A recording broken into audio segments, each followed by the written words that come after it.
Here's what's in the news now. The frigid water of the Potomac River tonight is a dive site. NBC News reporting crews have now pulled 2 black box data recorders from the wreckage.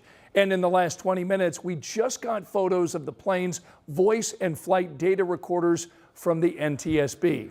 Those dive teams are going to be back out there in the morning, working to recover additional victims of last night's crash.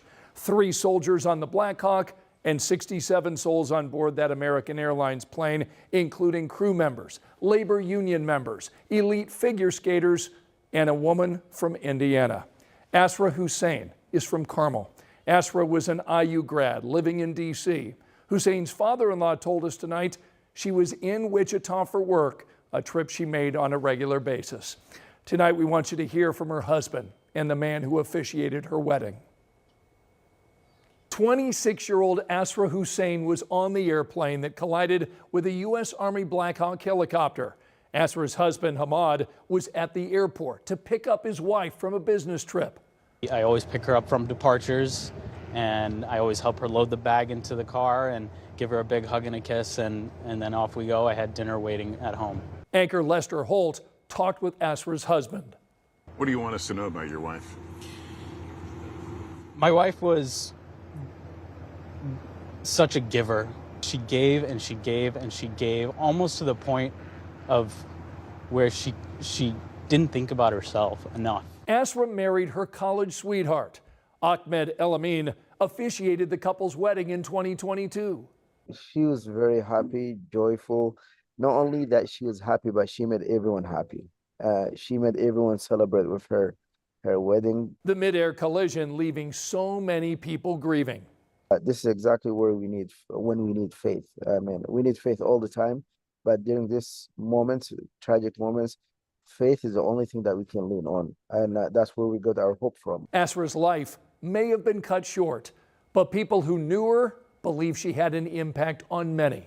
I believe that she's probably physically gone, but she left a legacy, and her legacy will never die. 14 people on that American Airlines flight were members of the U.S. figure skating community. They were returning from a competition in camp out in Kansas. Young Olympic hopefuls and former Olympians on board the plane. 1994 world champions Zhenya Shishkova and Vadim Novmov. Their friend Elena Lunin has coached figure skating in Fort Wayne for more than a decade. She says they grew up together and competed against each other. Lunin says she got a text from one of her skaters at Nationals telling her what happened.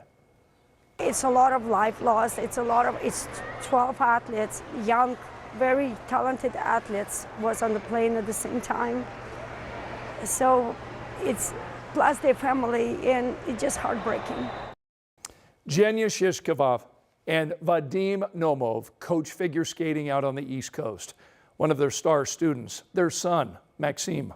Last Sunday, he placed 4th in the U.S. Figure Skating Championship. His parents celebrated on social media. Maxime flew home safely on Monday. His parents were set to connect in D.C. before flying home to Boston. So how did this happen?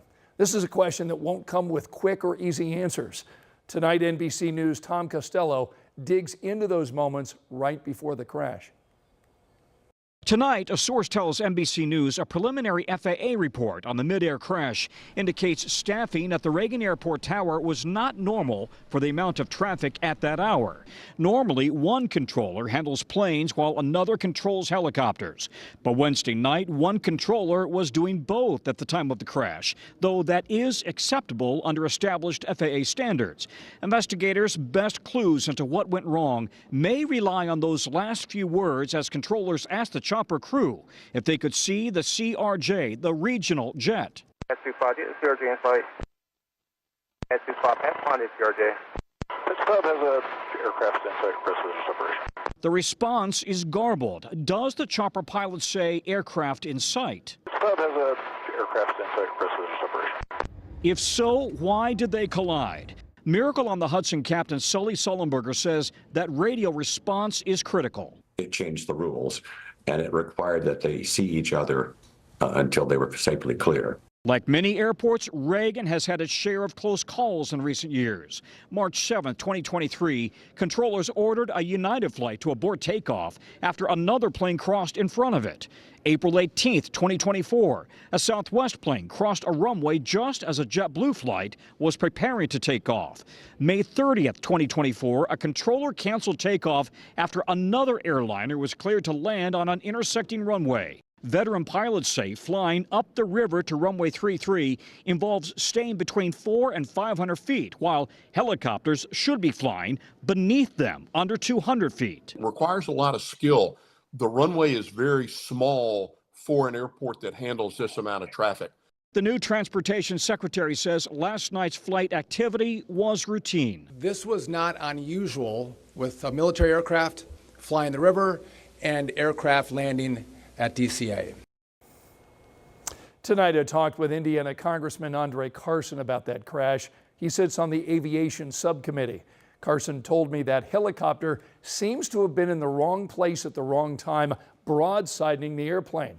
But Carson told me it's important to remember that it's early in the investigation and it's not the time to speculate, saying lawmakers will be talking about what happened in detail and how to keep this from happening again. Now, those of us on committees of jurisdiction like transportation are trying to get to the root of what needs to happen in terms of making sure that our aviation safety workers are staffed up properly, that we have the proper administrators in there who can get the job done and efficiently and restore some confidence into a workforce that is very stressed right now. Congressman Carson went on to tell me he expects formal meetings about that crash to begin next week. Well, this investigation is just getting started. There is so much to learn about the people on these aircrafts and what led to that collision. We're going to follow it all. You can find our updates just as soon as we get them over on WTHR.com. Tonight, hundreds of protesters rallied here in downtown Indianapolis against the president's immigration raids and the governor's pledge to assist with federal immigration enforcement. Alex Almanza got reaction tonight from Hoosiers separated from their parents and fearful of what might happen to others. Immigrants are welcome here. Say it loud, say it clear. Signs held high and voices even higher Thursday as protesters marched from the Indiana State House and around Monument Circle. Hundreds protesting against President Trump's promise to deport thousands of illegal immigrants a day. And there's a lot of kids who are not lucky, who have to suffer without having parents or go places they've never been before. As fear and uncertainty grow among millions of families nationwide, reality has already struck for some. I'm doing this for my father, who was taken away from me when I was 12 years old. Why can't I be here? Why am I dangerous? Why am I looked at as an animal? This comes just days after Governor Braun also vowed to ensure Indiana law enforcement fully cooperates with immigration authorities. In his State of the State address, Braun making his stance clear and straightforward. We're going to do what the federal government asks us to do that's reasonable to help find the most egregious examples of illegal immigrants that have committed egregious crimes. And I'm going to direct any of our authorities to not resist, and hopefully they'll be compliant on their own. But for those in this crowd, that promise is a threat. They say such sweeping immigration policy shouldn't come at the cost of families. Families like Alexander Marquez, his father was deported when he was a child. It breaks familias apart and it's not fair. I live to make good people, and I've lost to make good people. To this day, he says he's fighting for his dad, marching in the streets of Indianapolis to make him proud. Papa, if you're watching me somehow, I love you. I miss you. In Indianapolis, Alex Almanza, 13 News. On Tuesday, the governor signed an executive order calling on state law enforcement to cooperate with ICE. Right now, there's also a new bill over at the State House that would require Indiana sheriffs to assist ICE with identifying undocumented immigrants. On to more news now. Thousands of people fleeing war and danger are in limbo tonight after President Trump suspended America's refugee resettlement program. And that does impact families that are right here in Indiana who were expecting the arrival of some of their loved ones. Jenny Runovich shows us the impact. America chose us, and we were happy to come. He's a former refugee, a U.S. citizen, a Hoosier, but we're shielding his identity because he's also in fear of the current climate for immigrants. I was lucky. Me and my family, we survived because millions died. He fled danger nearly a decade ago in the Democratic Republic of Congo. Exodus in Indianapolis helped him find safety here. But their missions come to a sudden halt. The Trump administration suspended America's refugee resettlement program, leaving people already vetted and cleared to come here in limbo. We had to call a lot of clients and let them know their families were not coming. It's heartbreaking. I am brokenhearted for our clients. Including this man's 15-year-old sister, who was set to arrive in 2 weeks, escaping escalating violence in the DRC. The last time I saw her was like 10 years ago. Yeah. So I was so excited to hear that she's coming. Then his family got the phone call. No resettlement, no reunion. She cried. She doesn't know much of what is going on, but when she heard that she's not coming, she cried. A teenager now stuck in a war zone. Anything can happen to her on that side. So I'm afraid of that. The order suspending refugee resettlement is also impacting families from Afghanistan, people who worked as interpreters and drivers helping American soldiers during the war who were promised safety here. So having to call people that served with us, alongside us, helped protect us, and then being like, sorry, we're not going to be able to bring your family here for at least 4 years probably, is extremely, extremely difficult. Exodus is still working to protect those seeking refuge, and families are hopeful policies will change.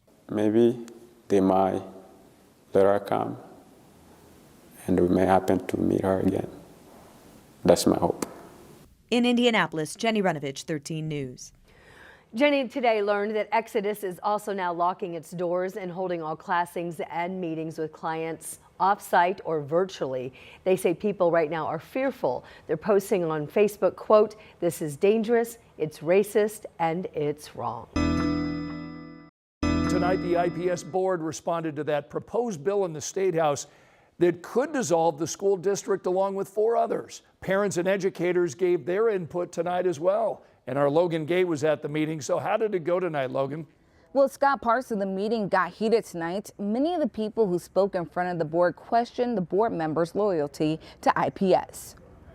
Thursday, parents, teachers, and IPS supporters packed the school board meeting to discuss the future of the district. Some people in the room feeling the need to remind the school board members why they should be against House Bill 1136, pushing them to fight back harder. We need to demand the state to fund traditional public education to its fullest extent. Under the bill, public schools will transition to charters in districts where 50% or more of students are enrolled in charter schools. Some speakers at Thursday's meeting argued this is the exact opposite direction the district should be going. It saddens me to hear people who've never stepped foot in our schools or our neighborhoods, don't even live in Indy, tear down our school, going so far as to suggest doing away with it altogether. With the documented failures of charter schools, 1/3 have closed since 2001. And without the transparency, access, and accountability of public schools, our businesses will find it harder to find reliable, skilled employees. Our communities will continue to be unsafe. I do not trust in the privatized institutions and corporations to be responsible for my child's education in the form of charter schools. Others even question the loyalty of some of the board members. Okay. Bill, I have some questions for the board members. How much were each of you paid by charter schools to let them overtake the districts? How many campaigns were funded by charters while you claimed to oppose them? But to remind people where they stand, the board read a unified statement reinforcing where they stand with the community, with the students, and on House Bill 1136 and other proposed legislation that could impact the future of public schools. This harmful legislation would strip communities of their voice and destabilize our financial foundations. IPS must remain a public school option for the community we serve. House Bill 1136 is a non-starter. The IPS board also discussed their opposition to Senate Bill 518, which would split revenue from property taxes between district and charter schools within the IPS boundary, and House Bill 1501, which would move oversight and ownership of all IPS facilities and transportation to two separate appointed authorities. To read the full statement from the board and their opposition of these bills, visit our website, WTHR.com.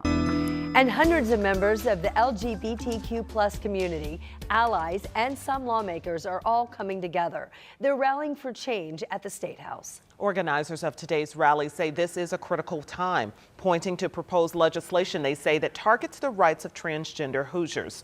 13 News State House reporter Emily Longnecker is looking into these proposed laws. Well, one piece of proposed legislation would prohibit someone from changing their birth certificate to reflect the gender they identify with, something they can do right now with a court order. That was the message Thursday to Indiana lawmakers from many in the LGBTQ+ community and those who support them. They want us to cower in fear. We do not cower in fear.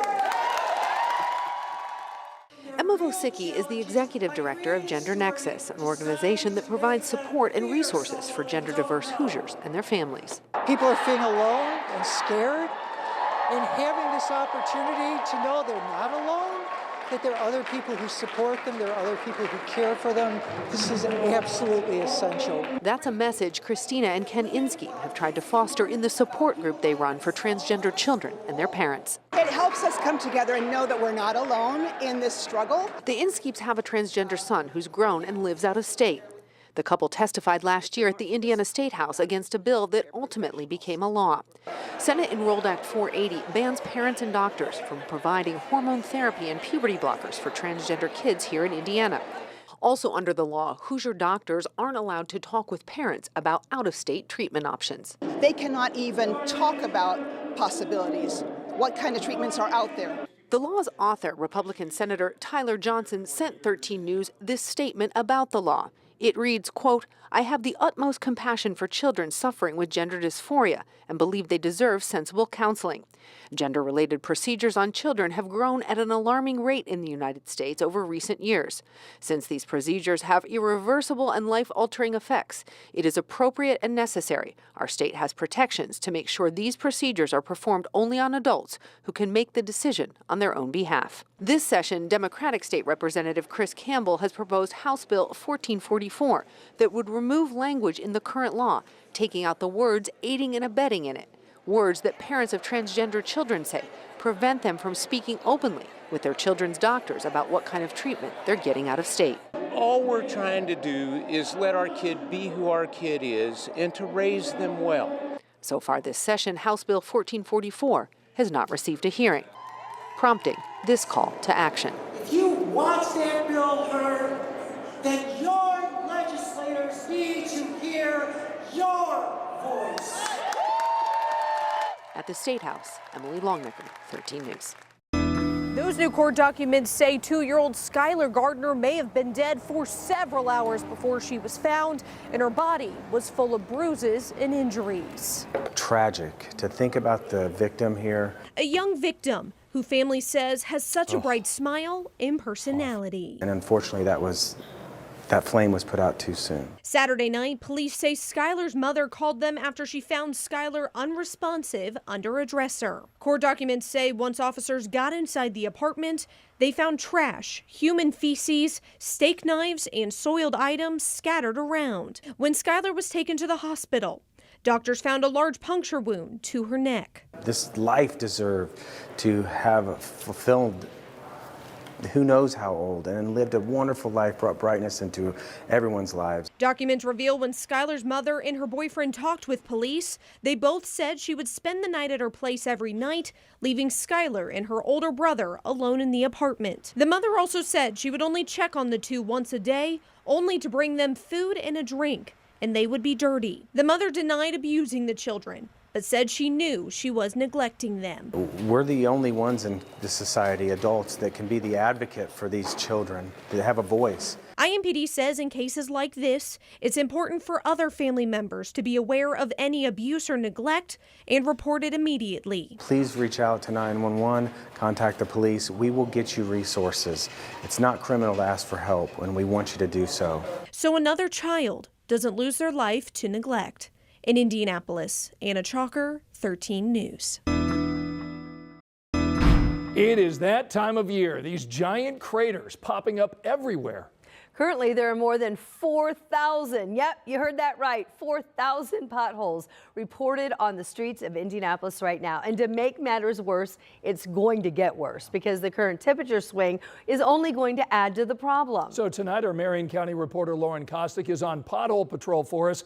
And tonight, she's sharing the city's plan to tackle this annoying and sometimes costly problem. It's the sound of the season. Boom, boom. Yep, the dreaded potholes are back. They're rough. I'm ready for them to go. Some are almost impossible to avoid, like this one on Keystone near 25th Street. It's gotten so bad, there's even a collection of hubcaps and car parts on the sidewalk. Neighbors say it's all they hear. Every car, pss, pss, pss, that's all you hear every time. Around the corner on Hillside Avenue, it's even worse. One car practically falling into a giant crater, and several more swerving to avoid a trip to the repair shop. Because hitting one can cost you big. Just ask Austin Kurkowski. Big enough that, it sounded like I need to look at my car. Currently, the city has more than 4,000 pothole requests, which is why Indy DPW is taking advantage of the warmer weather, tackling as many neighborhoods as possible. This crew filling dozens of cracks near 16th and Central. And another crew is seen patching in Franklin Township, a welcome sight to many. Thank you for doing what they can to keep everybody else on the road safe. Potholes, not just putting roads to the test, but also testing people's patience. Fill them up. Again, the city is asking people to report these potholes. That way the crews know where to go and other drivers don't lose their hubcaps. And we have a link to the Mayor's Action Center right now on our website at WTHR.com. In Indianapolis, Lauren Kostick, 13 News. If you've been downtown, you've seen the big crowds. WWE fans are here. They're taking over the city. Royal Rumble now is just 2 days away. Samantha Johnson shows us a free event for fans at the Indiana Convention Center, and she talked to some of the first people in line. In the heart of downtown Indianapolis, between the belts and the books and the bands, wrestling fans by the dozens. This is the WWE Superstore. So we came down here to get some memorabilia stuff for John Cena. It's his farewell tour, and then we wanted to make sure we got some Indianapolis trademark merchandise. Some fans coming from as far as Australia. Well, I've never been to a Royal Rumble before. Obviously 20 hours of flying to get here. And it's the superstars bringing the super fans to Indy. Oh, for LA Knight. I have to see him win his first ever Royal Rumble. Oh, I grew up loving The Rock. Probably won't see him this weekend, but I'm also a big fan of CM Punk, so hoping he wins on Saturday. Who's your favorite superstar? Bianca, Cody Rhodes, and Seth freaking Rollins. It's blockbuster entertainment that transcends generations. I'm 21 now. I've been a fan since I was 9. I mean, I feel like it's something once you get into, you don't ever leave. We thought, why not in the home state come down and celebrate it up? The Superstore is free for fans, open late until 11 on Friday and Saturday night, all to celebrate the art of the WWE. Yes, everything's planned, everything's scripted, but it's all about the storytelling. Because I love WWE. All this excitement getting us ready for the Royal Rumble on Saturday night. Check it out. I was there. If you are here, you have until Sunday to come down to the Superstore. We put all this information for you at WTHR.com. There we go, an opportunity to get excited. Yeah. So we checked in tickets again this afternoon. We checked and they are still available for both Friday as well as Saturday. That's right. Friday's a little better for your budget. If you want to go to Friday night SmackDown, the ticket prices start at $29. Saturday night Royal Rumble, it's going to cost you a little more. The prices start around $130. Tonight, there's a push to bring new life to Kokomo, all thanks to new affordable homes. popping up across that city. We told you about this program over the summer, and tonight Samantha Johnson traveled back to show us the progress.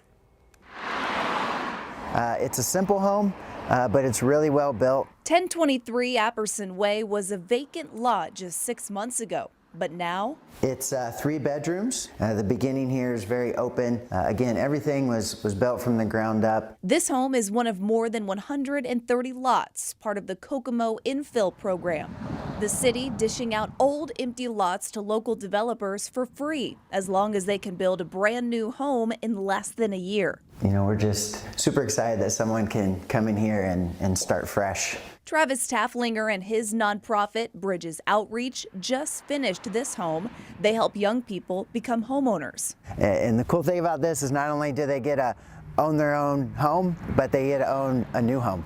Tafflinger says this infill program has several benefits. It's about affordable housing, but for the neighbors, the new builds also up their property value. And for the city of Kokomo, it's a beautification project, bringing new life to old vacant lots. It was trial by error, but honestly, it went so well. The program started in 2024, which means more homes like this one will start hitting the market soon. Here's what the Bridges property looked like in July before the nonprofit broke ground. Tafflinger and his team turning ideas into reality. Kokomo cares about families, and so does Bridges, and we're just ecstatic that a family is going to be living here in the next few weeks. In Kokomo, Samantha Johnson, 13 News. As of today, 9 homes are now complete ahead of schedule. City officials say most of the construction on the other lots will be wrapped up this summer. We're getting our first look at the 2025 Indianapolis Prize finalists. These 6 conservationists on your screen are leading the way in saving species around the world. We're talking manatees to kangaroos, orangutans, and elephants. So their work spans all across the globe. The Indianapolis Prize, which is now in its 20th year, is the world's leading animal conservation award. So the winner will be announced, we have a little time, in May, and the winner receives $250,000 to continue their efforts. You can learn more about these finalists and the faces that you see on your screen at WTHR.com. Indy Pride is still months away, but today the organization unveiled its brand new identity. And it's called Indy Pride Calls Queer Joy Home. Indianapolis, are you ready? Welcome to the reimagined Indy Pride Weekend. So this year's Indy Pride Weekend will take place June 14th and 15th. And since this will be the 30th anniversary, organizers promise everything will be bigger and better than before. The new community zone this Pride will be Monument Circle following the annual parade, and then the party wraps up at the American Legion Mall. All right, and we'll be getting the details in the months to come as far as guests and visitors from out of town and all that kind of Yeah, hopefully they have a really cool guest lineup. I'm just seeing all these folks out in this warmer weather that I'm looking forward to in June. Oh my goodness, we'll be there soon enough.